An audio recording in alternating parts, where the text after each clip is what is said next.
चलो शुरू करते हैं। पिछले लेक्चर में हमने स्टार्ट किया था स्कोप रेजुलेशन ऑपरेटर।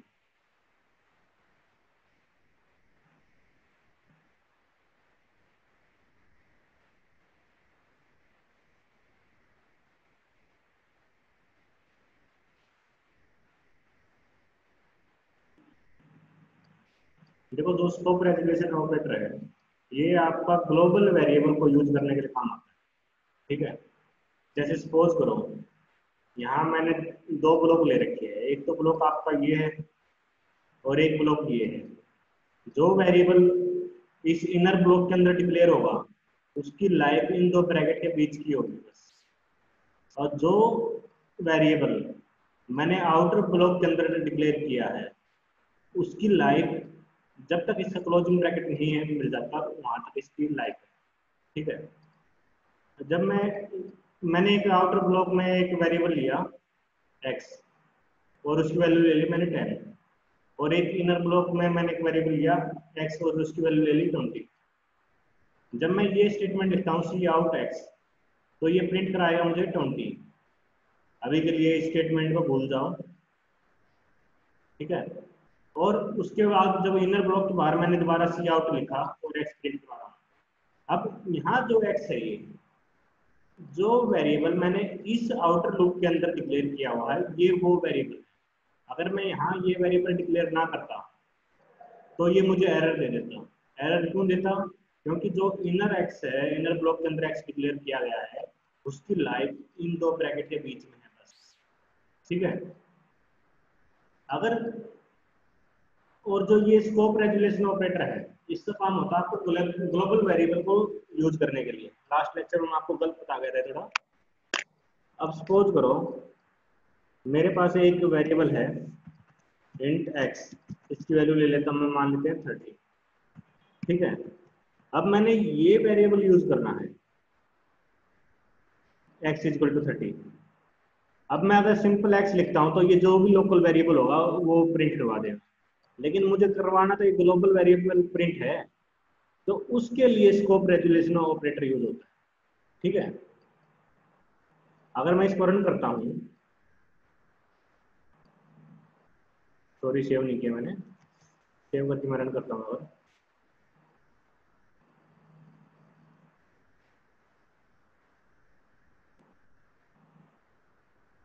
देखो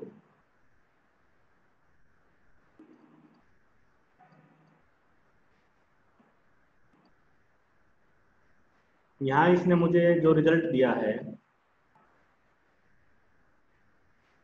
सबसे पहले इसने 20 प्रिंट करवाया। 20 क्यों कराया? पहले उसको जब ये कंपाइल स्टार्ट हुआ इस लाइन के शुरू में उसने एक एक्स वेरिएबल ले लिया जिसकी वैल्यू 30 है, और उसके बाद मेन स्टार्ट हुआ और आउटर लूप के अंदर उसने एक वेरिएबल मिला उस 10 एक्स इक्वल टू 10। उसके बाद वो इनर ब्लॉक के अंदर आया, इनर ब्लॉक में उसे एक हमने एक वेरिएबल डिक्लेयर किया हुआ है 20 एक्स इक्वल टू 20, और मैंने सी आउट लिखा एक्स। तो ये क्या करेगा, जो लोकल वेरिएबल है उसकी वैल्यू प्रिंट करवा देगा। जो ये 20 प्रिंट हुआ है ये इसलिए हुआ है। ठीक है, और उसके बाद हमने एक स्कोप रेजुलेशन ऑपरेटर यूज करके एक्स को प्रिंट करवाया है। स्कोप रेजुलेशन ऑपरेटर क्या यूज करे काम करेगा, ये जो भी ग्लोबल वेरिएबल होगा उसकी वैल्यू प्रिंट करवाएगा। अब ग्लोबल वेरिएबल तो अपना एक्स इक्वल टू 30 है तो इसने यहाँ 30 प्रिंट करवा दिया। अब हम इनर ब्लॉक के बाहर आए और मैंने यहाँ पर एक्स की वैल्यू प्रिंट करवाई। एक्स क्या करेगा, यहाँ पर जो भी इस ब्लॉक के अंदर डिक्लेयर किया हुआ वेरिएबल है उसकी वैल्यू प्रिंट करवा देगा। तो एक्स यहाँ 10 है तो ये 10 प्रिंट करवा देगा। सबको समझ में आया ये?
अब देखते हैं हम मेमोरी मैनेजमेंट ऑपरेटर्स।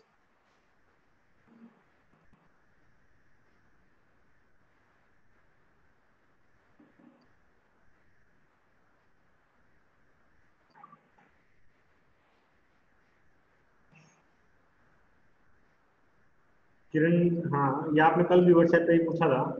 देखो किरण, इसका जवाब मैं आंसर नहीं करूंगा इस क्वेश्चन का, क्योंकि ये आप खुद अपने R&D करा करो। क्योंकि देखो बहुत सारे सॉफ्टवेयर कंपाइलर होते हैं, आप हर चीज दूसरे से नहीं पूछ सकते।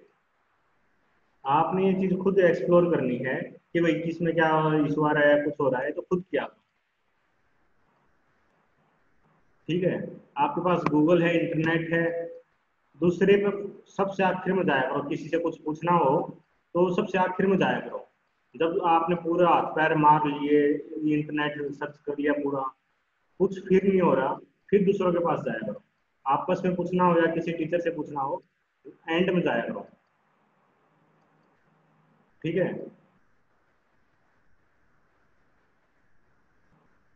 अब जैसे बहुत सारे बच्चे होते हैं जब कोड लिखते हैं तो वो कहीं कॉमा नहीं लगाते, कहीं सेमी कॉलम नहीं लगाते।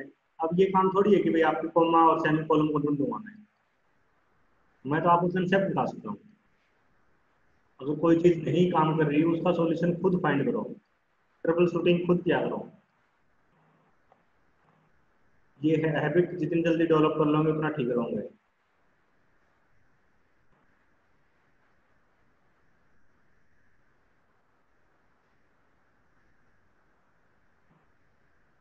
देखो मेमोरी मैनेजमेंट ऑपरेटर,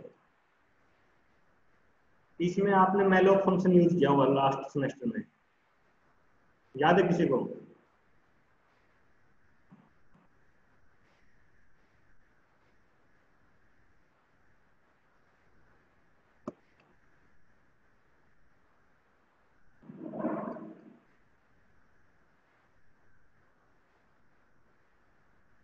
जब ट्री वगैरह हमने क्रिएट की थी या लिंक लिस्ट किए थे प्रोग्राम, उसमें हमने नोड क्रिएट करी थी। नोड क्रिएट करने के लिए हमने मैलोक फंक्शन यूज किया था। इसी तरीके से एक फंक्शन होता है कैलो। ठीक है, एक न्यू ऑपरेटर भी होता है, इसमें हम न्यू के बारे में देखेंगे।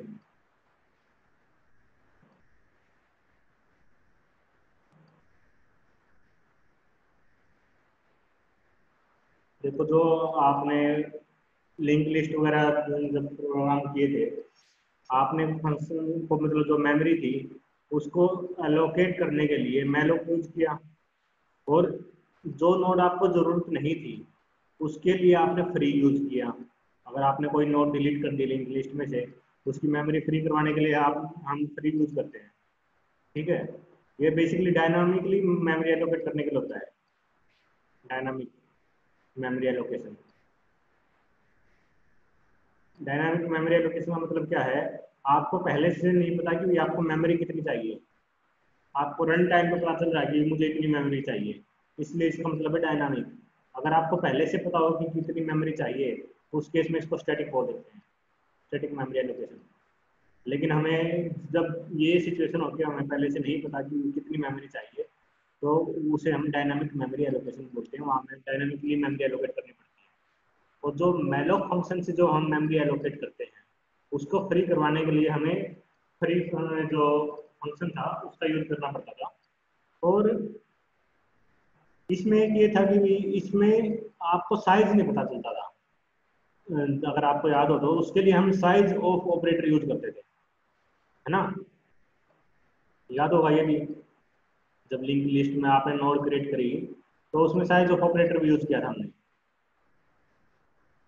क्योंकि इसको साइज नहीं पता चलता कि कितना साइज, कितनी मेमोरी मैंने एलोकेट करानी है। मेमोरी एलोकेशन का काम तो करता है लेकिन कितनी करवाएं वो तो नहीं पता इसको। उसके लिए size of operator, size of function है, इसका यूज होता है। Size of operator actually function नहीं है, ऑपरेटर। ठीक है, और ये क्या करता था कि भाई आपने इतनी साइज की मेमोरी एलोकेट करनी है, मैलो फंक्शन ये चीज पता चल इससे साइज ऑफ यूज करके। लेकिन किस टाइप के डाटा के लिए? जैसे आप इंट है, फ्लोट है, किस टाइप के डाटा के लिए मुझे मेमोरी एलोकेट करनी है, उसके लिए हम इसमें टाइप कास्ट करते थे। याद हो तो आपको ऐसे लिखते थे हम, struct link list pointer malloc, फिर अंदर साइज ऑफ यूज करके इस टाइप से हम आप मेमोरी एलोकेट करते थे इसमें। अगर थोड़ा थोड़ा याद आया हो तो आपको, ये बेसिकली किस लिए है, टाइप कास्टिंग करता है ये, क्योंकि मैलोक क्या है, नल पॉइंट आपको रिटर्न करता है। मेमोरी आपको एलोकेट होगी लेकिन उसको कास्टिंग करनी है, मतलब किस टाइप के डाटा में कास्ट करना है, तो वो आपको पता चलता है यहाँ से स्ट्रक्ट लिंक लिस्ट, जो भी हमने यहाँ डाटा टाइप लिखा उससे पता चलता है कि भाई हमने किस टाइप के डाटा के लिए मेमोरी एलोकेट करनी है।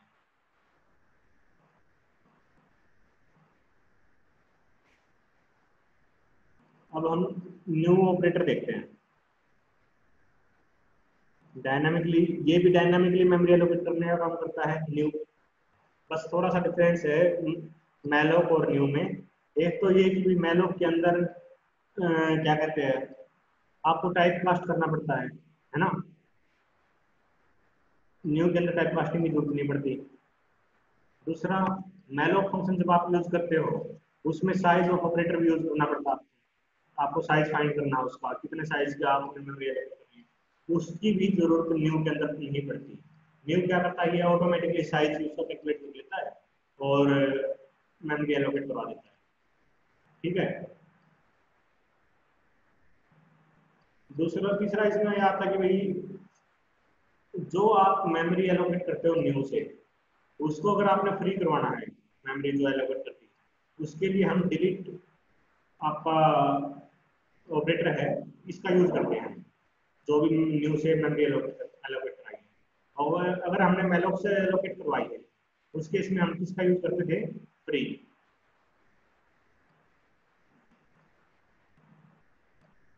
और जो न्यू और डिलीट है ये ऑपरेटर्स हैं, इनको हम ओवरलोड कर सकते हैं। मैलोक और इनको हम ओवरलोड नहीं कर सकते, इनको हम ओवरलोड कर सकते हैं।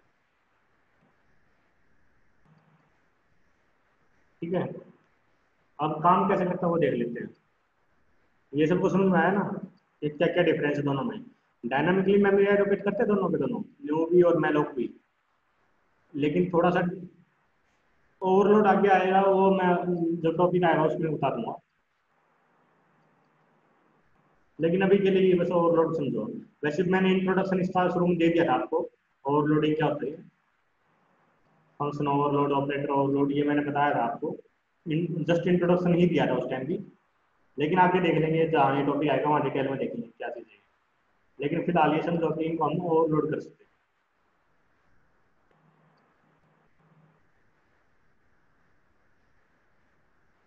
और इसको डिक्लेयर कैसे करते हैं, देखो सबसे पहले पॉइंटर वेरिएबल, एक कोई वेरिएबल लेंगे पॉइंटर टाइप का, पॉइंटर वेरिएबल, और equal to new data type. ठीक है, डाटा टाइप यहाँ पे मेंशन करना पड़ेगा। Data type pointer variable equal new और डाटा टाइप। जैसे सपोज करो मुझे एक पॉइंटर वेरिएबल क्रिएट करना है पी, इंटीजर के लिए, तो मैं कैसे लिखूंगा, इंट पॉइंटर वेरिएबल है तो स्टार लगेगा, पी इक्वल न्यू पी। ठीक है, सॉरी डाटा टाइप है ना यहाँ पे, तो यहाँ इंट आएगा।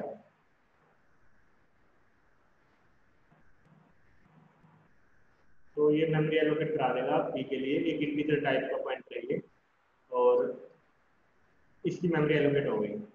अब इसमें सपोज करो कोई वैल्यू रखनी है, तो स्टार पी इक्वल टू, मान लिया इसके अंदर हमने 20 स्टोर करना है, तो यहाँ हमने 20 स्टोर हो जाएगा।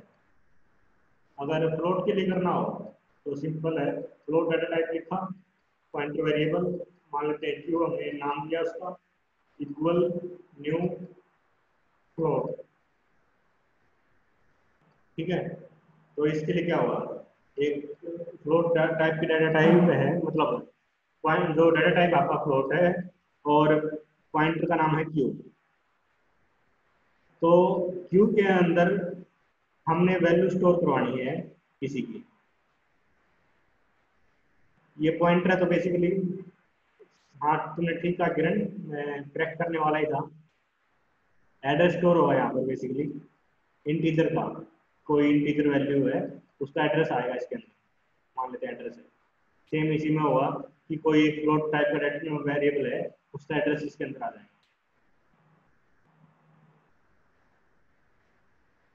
ठीक है, आवाज किरण।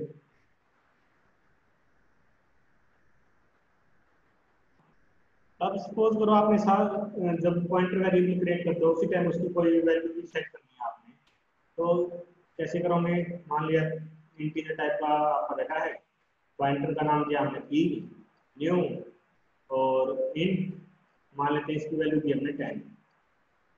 ठीक है, ये एक पॉइंटर है पी, मान लेते हैं इसका एड्रेस है 1000। यहाँ पे मेमोरी के अंदर एक वेरिएबल है, उसके अंदर 10 पड़ा हुआ है। तो इस पॉइंटर के अंदर क्या होगा?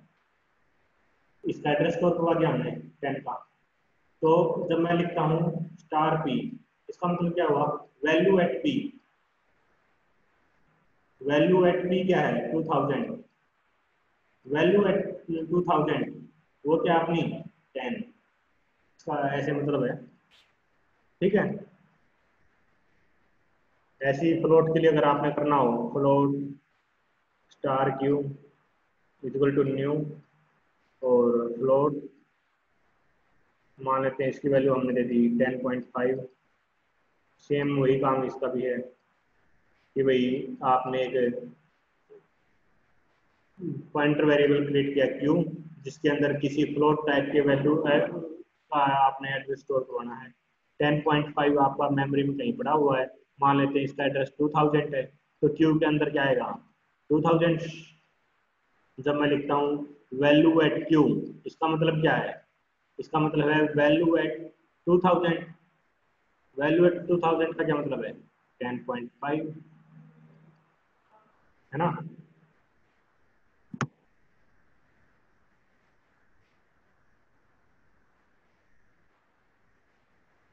अब सपोज करो आपने कोई डिलीट करनी है, जो मेमोरी आपने एलोकेट कर दी उसको आपने फ्री करवाना है।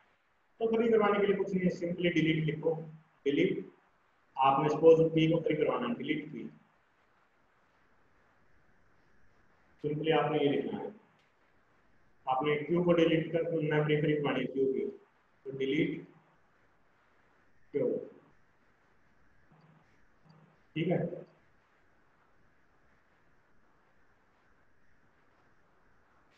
सपोज करो आपने डायनामिकली मेमोरी एलोकेट करवानी है, सपोज 10 पॉइंटर्स की, 10 पॉइंटर आपने डायनामिकली क्रिएट करने हैं। तो उसके लिए आप एरे का कंसेप्ट यूज कर सकते हो। Int star b equal to new int 10। इसका मतलब क्या हुआ? आपके पास टोटल 10 पॉइंटर क्रिएट हो जाएंगे। जैसे सबसे पहले होगा स्टार पी जीरो, इस टाइप से star p one, star p two, star p three, up to star p nine. ठीक है, अगर आपने इसको फ्री करवाना है तो आप फ्री करवा सकते हो, डिलीट फ्री। एरे फ्री करवानी है तो इसका साइज मेंशन कर दो। सपोज भाई,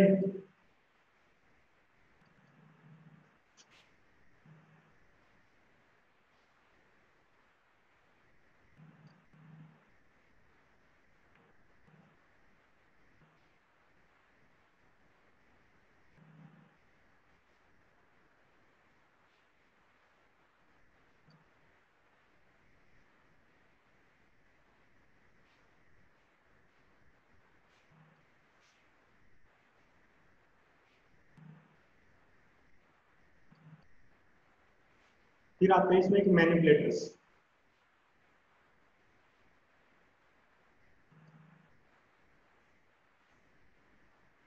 जैसे हमने नेक्स्ट लाइन के लिए क्या करते हैं, स्लैश एन लगाते हैं, तो नेक्स्ट लाइन के लिए क्या आएगा।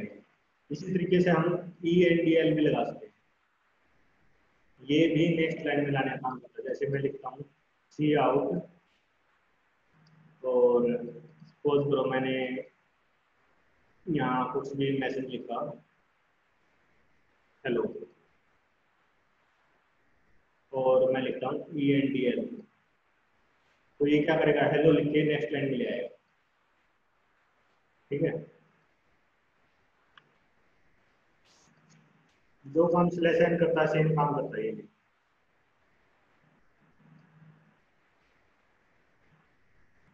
एक होता है इसमें set W, set W, set W क्या करता है, सपोज करो मैं लिखता हूँ सी आउट,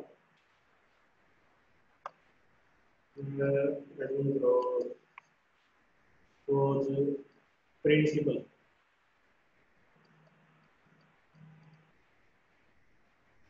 और वैल्यू ले लेते हैं, मान लेते हैं इसकी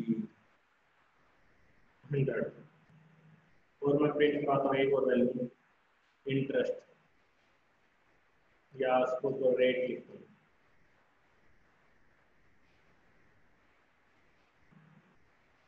और इसकी वैल्यू है मान लिया 5। तो ये स्क्रीन पे मुझे कैसे प्रिंट करवाएगा, सपोज ये स्क्रीन आपकी, ये लिखा आएगा कि भाई प्रिंसिपल, और इसकी वैल्यू कितनी 100, फिर रेट, और इसकी वैल्यू 5।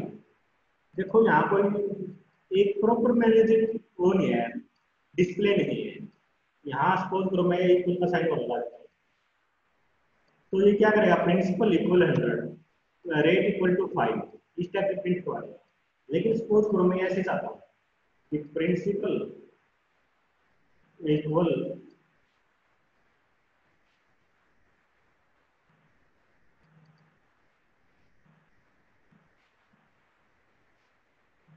सर नेक्स्ट लाइन तो नहीं है, मैं समझा नहीं आपकी बात।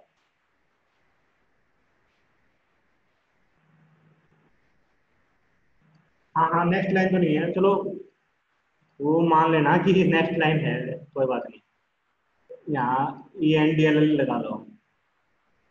ठीक है, तो देखो मैं चाहता हूँ कि इस टाइप से डिस्प्ले हो, प्रिंसिपल इक्वल 100, और रेट इक्वल 5। देखने में देखो कौन सा ठीक लग रहा है। यहाँ तो एक मान लेते हैं, यहाँ दो वैल्यू है सिर्फ, अगर मेरे पास मल्टीपल वैल्यूज होती, इंटरेस्ट इक्वल 5, एनोटेशन मत यूज करो, और यहाँ क्या है, फिर ऐसे जिग जैग तरीके से आपका डाटा डिस्प्ले होगा, क्योंकि कोई तो वर्ड आपका छोटा है, कोई बड़ा है। ठीक है ना, तो एक सिमिट्री नहीं बन रही, तो उसके लिए हम क्या करते हैं, सेट डब्ल्यू का यूज करते हैं। जैसे यहाँ देखो, principal equal this, rate equal to this, मान लेते हैं इंटरेस्ट है, इंटरेस्ट यहाँ राइट जस्टिफाइड कर दिया हमने, इक्वल मान लेते हैं 5, तो एक प्रॉपर डिस्प्ले होगा, इसमें टेबल टाइप स्ट्रक्चर बन जाएगी टेबुलर फॉर्म में। तो उसके लिए हम सेट डब्ल्यू का यूज करते हैं। सेट डब्ल्यू क्या करता है, ये आपका स्पेस रिजर्व कर देता है, और जो भी टेक्स्ट है उसको राइट से डिस्प्ले करना शुरू कर देगा। जैसे मैं लिखता हूँ सेट सी आउट,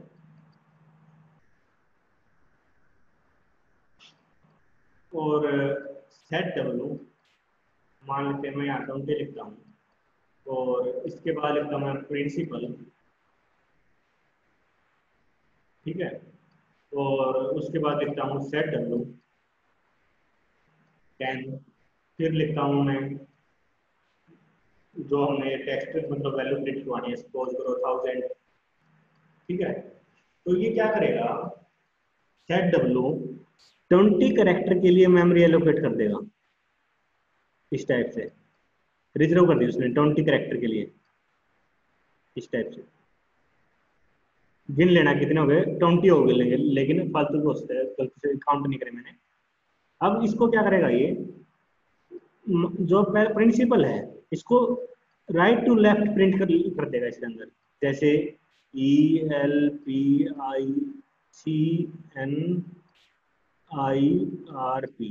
इस टाइप से ये खाली पड़े रहेंगे आपके। ठीक है, फिर मैंने दोबारा सेट डब्ल्यू लिखा।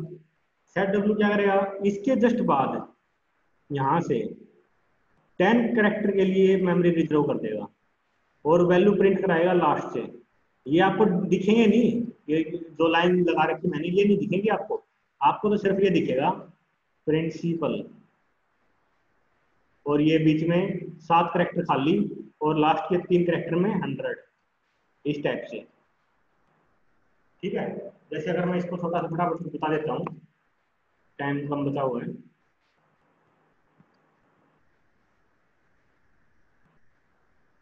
इसी के अंदर कर लेते हैं।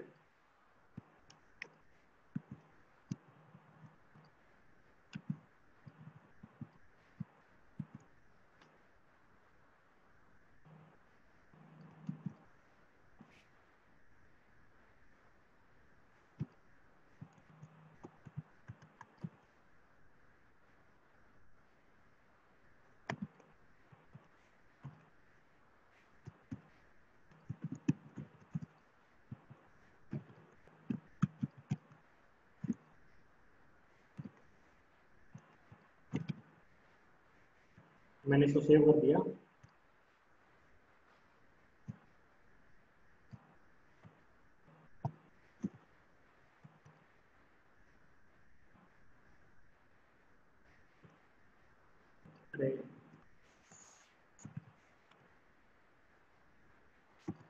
मैं दूसरी प्रोग्रामिंग लैंग्वेज एक और मैं उसका सिंटैक्स लगा गया।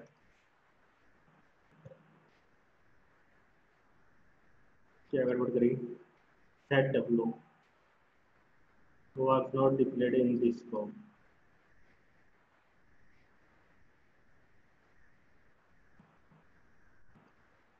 देखो सेट डब्ल्यू के लिए हमें एक हेडर फाइल और यूज करनी पड़ती है, वो होती है आपकी एस इंक्लूड आयो मैन आईपी।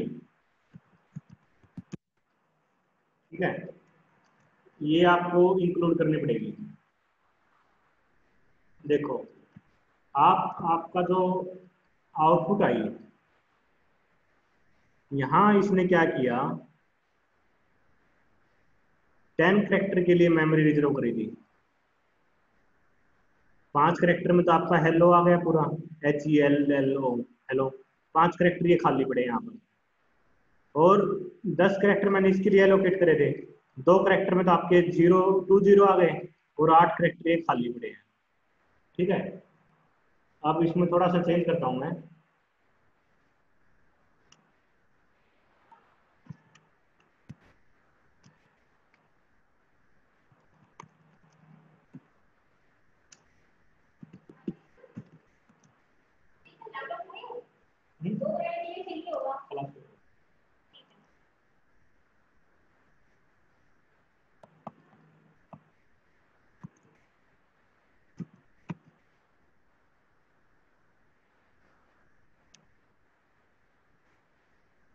या XYZ में साथ में और लगा देता हूँ, और यहाँ मान लेता हूँ मैं 1000 प्रिंट को सेव कर दिया मैंने, और इसको रन करता हूँ। ENDL और लगा देते हैं साथ में।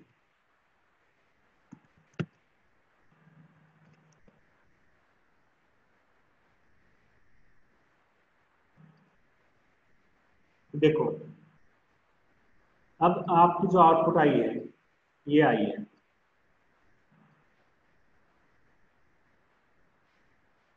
अगर मैं ये सेट डब्ल्यू ना लगाता, वो मैं गलती से कमेंट के लिए लगा गया था किरण, जो हैश आप कह रहे हो ये मैं गलती से लगा गया था। ये कई अलग अलग प्रोग्रामिंग लैंग्वेज में अलग अलग होता है कमेंट करने का, तो मैं दूसरी लैंग्वेज का इसमें यूज कर गया था सिंटेक्स।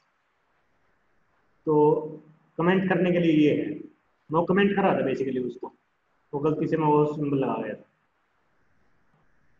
देखो अगर मैं सेट डब्ल्यू ना लगाता तो आपकी जो आउटपुट होती वो ऐसे आती, हेलो 20 वर्ल्ड XYZ और 1000। इस टाइप से आपकी आउटपुट आती है।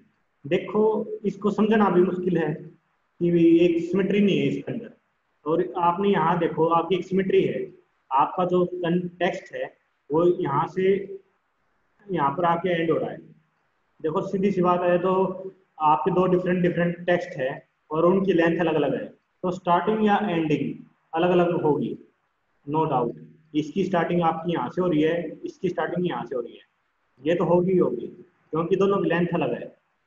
लेकिन जो एंड है वो सब दोनों का सेम पॉइंट पे है यहाँ पर। ऐसे ही देखो, जो आपने ये इंटीजर वैल्यू प्रिंट करवाई, इनका एंड यहाँ पर है, लास्ट में सेम सेम पॉइंट पे दोनों एंड हो रहे हैं। और इनकी लेंथ मैंने 10 ली थी, तो जैसे चार करेक्टर, चार इंटीजर आपके यहाँ पर है, तो 6 इंटीजर के लिए आपके यहाँ आगे जगह खाली पड़ी है, मैं 10 से ज़्यादा नहीं डालूंगा।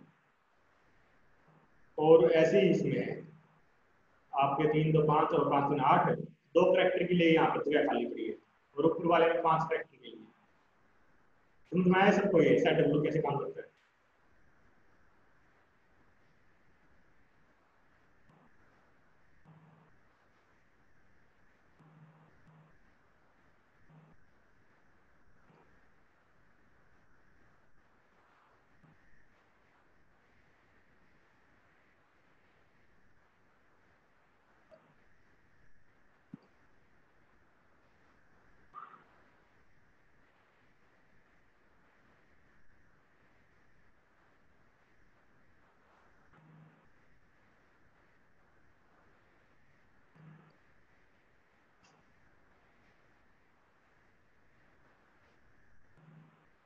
Yes no?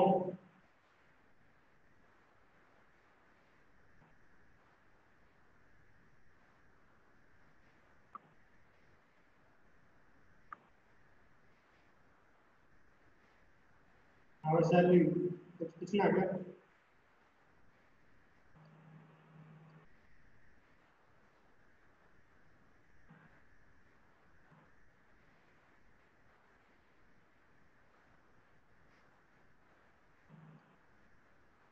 चलो इस लेक्चर में इतना ही, मीटिंग एंड पे